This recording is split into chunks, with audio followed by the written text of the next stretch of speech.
आज मैंने It Aamir is all Mir about की एक common एनालॉजी interest now. सुनी थी। आमिर मीर की बात मुझे बहुत अच्छी लगी है। वो किसी फॉरेन जर्नलिस्ट को इंटरव्यू दे रहे थे। उन्हें शिया सुन्नी की बात की। उन्होंने कहा जी इकबाल जो है पाकिस्तान का ख्वाब जिन्होंने देखा, जो फिलोसफर थे वो खालिद सुन्नी, कायद आज़म मोहम्मद अली जिन्ना जो है वो अहले तशीह में से। तो पाकिस्तान के लिए तो कॉन्फ्लिक्ट ही नहीं है, we can get over it.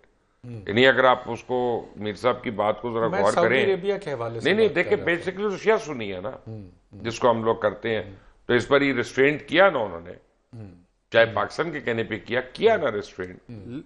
एक चीज़ जो है ना, मैं उसकी तरफ इशारा करना चाहूँगा मुबशर, कि देखें पाकिस्तान मस्ट रिमेन रियलिस्ट, इसलिए कि देखें ये सारी चीज़ें जो बड़ी जल्दी से गुजरेंगी। ये सारा कुछ उस वक्त हो रहा है जिस वक्त अमेरिका का जो प्रेसिडेंट है वो आपकी बात सुनने को तैयार है, वो ट्रांजैक्शनल प्रेसिडेंट है। अब पता नहीं उसकी बात नवंबर कितनी के देर बाद, तक लोग हाँ, सुनते हैं। नवंबर के बाद उसके साथ क्या होगा, हाँ। वो उसकी पावर क्या होगी। Pakistan definitely I think Pakistan के अंदर जो लोग पावर स्ट्रक्चर का हिस्सा हैं, दे रियलाइज, दे अंडरस्टैंड कि Pakistan is a middle power. ठीक है ना, Pakistan is not a super power. तो हमें मतलब अपने इशूज़ के अंदर रहते हुए जो हमारी चादर है जितने हम फैला सकते हैं। अब पाकिस्तान जो है ना, देखें डिप्लोमेटिक फ्रंट के ऊपर तो जो कर सकता है उसने किया है, आइंदा इसकी ज़रूरत पड़ेगी ये करेगा। Pakistan needs to also look inward. जिस तरह मरियम भी कहते हैं, पाकिस्तान के अंदर जो प्रॉब्लम है ना, कर्जे माफ़ कराना, कर्जे ले लेना, या देखना सऊदी अरब ने जो 5 से 8 बिलियन किया है, बड़ी खुशी मनाई जा रही है। उन्होंने कहा यार मेरी बात सुने, Pakistan need to basically pivot itself to a situation. 24-25 crore की आबादी छोटी मार्केट नहीं होती। दैट मीन्स पाकिस्तान अकेला मुल्क जो है वो यूरोपियन यूनियन की आधी आबादी जितना मुल्क है, लेकिन कैपेसिटी के इशूज़ हैं, एजुकेशन के इशू हैं, ठीक है ना, डिलीवरी के इशू हैं। इसको हम इस वक्त नेगेटिव बनाना नहीं चाहते। Let's basically stay with what Pakistan has achieved now, but issues जो हैं वो फौरी तौर पे मैं आपको बता रहा हूँ, इसके बाद जिस वक्त बजट के लिए पेश होगा ना पैसे देखने, तो उसमें आई थिंक पाकिस्तान ये जो अचीव कर सकता है ना, पाकिस्तान जो अचीव कर सकता है कि अगर पाकिस्तान की सिविल और मिलिट्री लीडरशिप इकट्ठी होना, तो ये अचीव हो सकता है जो किया पाकिस्तान ने। राइट, लेकिन मैं ये कह रहा हूं कि आपको अपनी कैपेसिटी बिल्डिंग करनी है ना। अगर आज सऊदी अरेबिया आप कहता है कि ऑयल रिफाइनरी लगा दो, मैं पैसे दे रहा हूं, तो आप नहीं लगा सकते। हाँ, आपकी कैपेसिटी नहीं है, मैं ये कह रहा हूं। नहीं, लेकिन उन्होंने ऑयल देखे ना, ऑयल किधर जाना है, उसका ऑयल जाना है चाइना, उसका ऑयल जाना है इंडिया। तो अगर फर्ज किया यहाँ लगी होगी, ठीक है ना, $10 बिलियन की जो वो कह रहा था, आपको याद है काफ़ी अर्से पहले ये बात हो चुकी थी, तो उसके लिए ईजी होगा कि कल को वो ये जो ग्लट है जो हुआ है स्ट्रेट ऑफ हॉर्मज़ की वजह से, इसको बाईपास कर सकता है ना, उसने अपनी मार्केट के अंदर लेके जाना है। तो जैस अगर फर्ज किया हमारे पास वो जगह बनी होगी, तो डेफिनेटली पाकिस्तान का वो सूबा है जो कमज़ोर है, जिसके अंदर आबादी, मैं आपको एक छोटी सी मिसाल देता हूँ, अगर बस प्राइम हो। आई वाज सिटिंग दोहा के अंदर कॉर्निश के ऊपर, तो मुझे लोगों ने देख लिया, हालांकि मैं टीवी पे नहीं आता। उसने कहा सर आप टीवी पे आते हैं? मैं कहा कि कहता सर गवादर पूरी तरह बन जाएगा। मैंने कहा तुम लोग कौन हो? जी अली, ले सकते हैं हम? सब बिल्कुल ले सकते हैं, और इसमें तो अब हमारे पास बड़ी एक लेवल प्लेइंग फील्ड आ गई हुई है। और अगर हम गैस पाइपलाइन की प्राइसिंग फैक्टर जो इशू बना हुआ था वो हम उनके साथ सेटल कर लें, तो जो गैस पाइपलाइन है that can cover up the entire economical. हमारी तो बिजली सस्ती हो जाएगी, बिजली भी आपका फ्यूल सस्ता हो जाएगा, आपकी इंडस्ट्री बेहतर हो जाएगी, क्योंकि इंडस्ट्री खड़ी एनर्जी पे होती है। आपके यहाँ थर्मल और उसकी वजह से बड़े इश्यूज आ रहे हैं। अभी जो लोड शेडिंग का हाल देखा आपने, it was because shortage of LNG and furnace oil.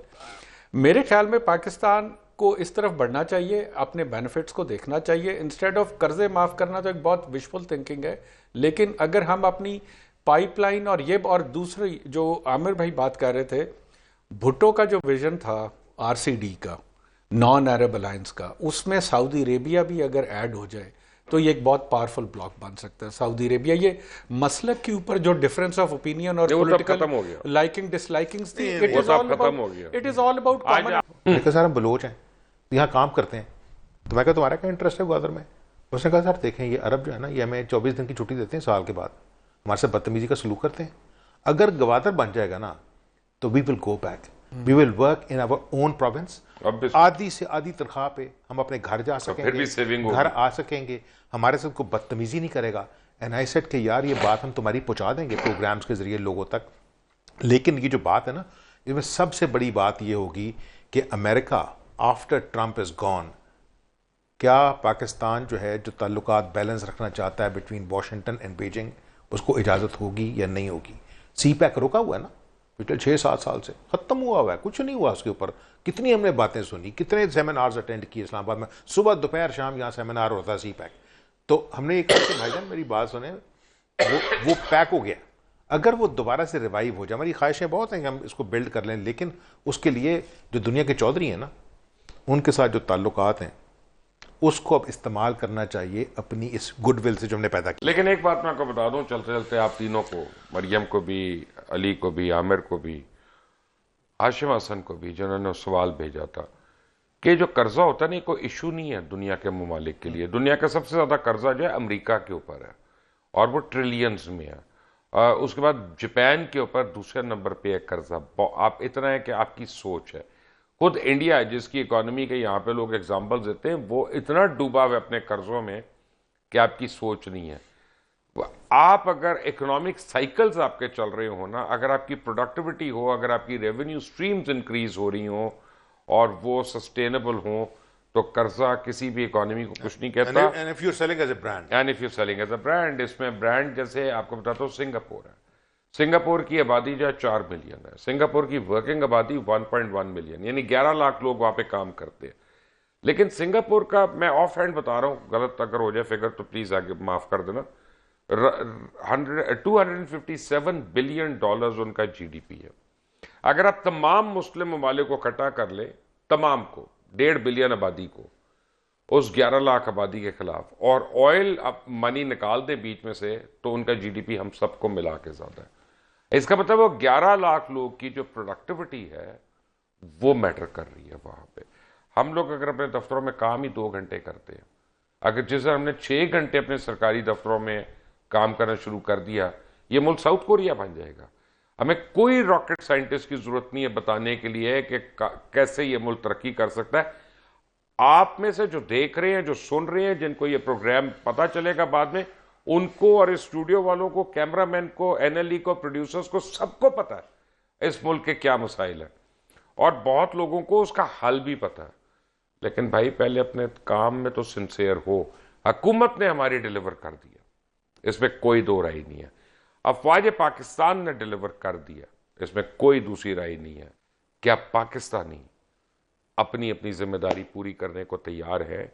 क्या आज हम सोच सकते हैं कि अगर हुकूमत की नालायकी की वजह से सी पैक डीरेल हुआ है, तो हमारी कौन कौन सी नालायकी है जिसकी वजह से सी पैक डीरेल हुआ, और हमारी आने वाली नस्लों ने उसकी क्या प्राइस देनी है? तो जब हम एक उंगली दूसरे पर उठाते हैं तो 3 उंगलियां हमारे अपने ऊपर भी इशारे कर रही होती।